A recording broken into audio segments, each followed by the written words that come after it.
Next week గోల్డ్‌లో ఏం జరగబోతుంది? దానికి ముందు వీక్లీ నుంచి అనాలిసిస్ చేసుకుందాం. వీక్లీలో ఈ పాయింట్‌లో ఇక్కడ already first time, second time and third time rejection start అయిందండి వీక్లీలో. 3 సార్లు రిజెక్షన్ స్టార్ట్ అయిన తర్వాత ఇక నెక్స్ట్ ఏం జరగబోతుందో చూద్దాం. వీక్లీలో ఇలా రిజెక్షన్ స్టార్ట్ అయిన తర్వాత ఈ zone 1 second వీక్లీలో 24.18 resistance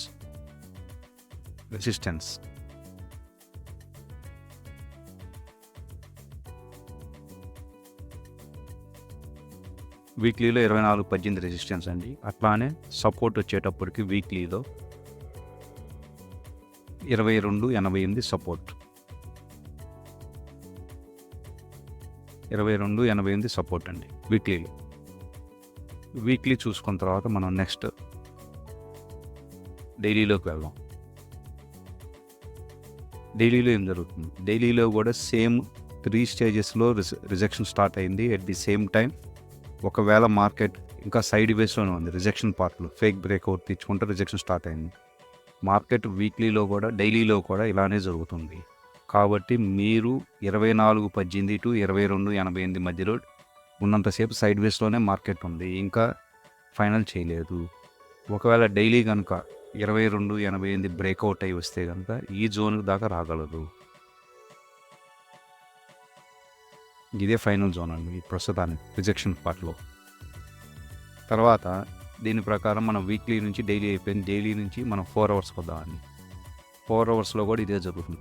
at the same time ఈ జోన్లో ఉన్నప్పుడు ఒకవేళ మార్కెట్ కనుక రిజెక్షన్ అయ్యిద్ది అని మన ఆలోచన వస్తే బాటమ్ నుంచి టాప్కి ఫిబొనాచి ప్రకారం కనుక మనం డ్రా చేసుకుంటే, ఇది ఫిబొనాచి ప్రకారం డ్రా చేసుకుంటే మనం ఈ రిజెక్షన్ జోన్ ఇక్కడ ఉందండి, గోల్డెన్ జోన్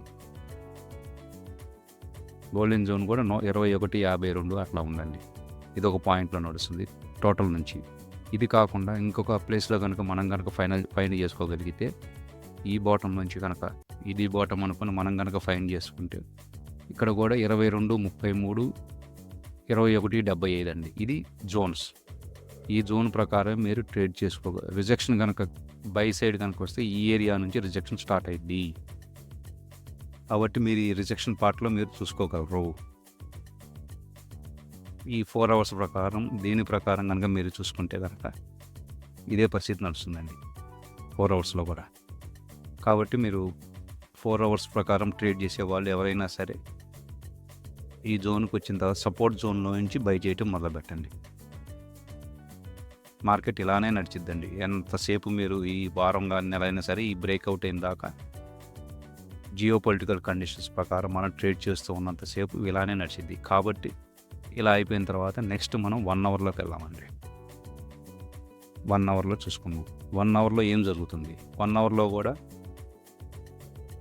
రిజెక్షన్ పార్ట్కి వచ్చింది, కానీ ఆల్రెడీ స్టార్ట్ అయింది. ఇక్కడ రిజెక్షన్ చూపించింది కానీ ఎమ్మటే ఫేక్ బ్రేక్అవుట్తో మళ్ళీ కిందకి రావడం మొదలుపెట్టింది. యాజ్ పర్ 1 అవర్ ప్రకారం 10 లైన్ ప్రకారం బ్రేక్అవుట్ ఇచ్చిందండి.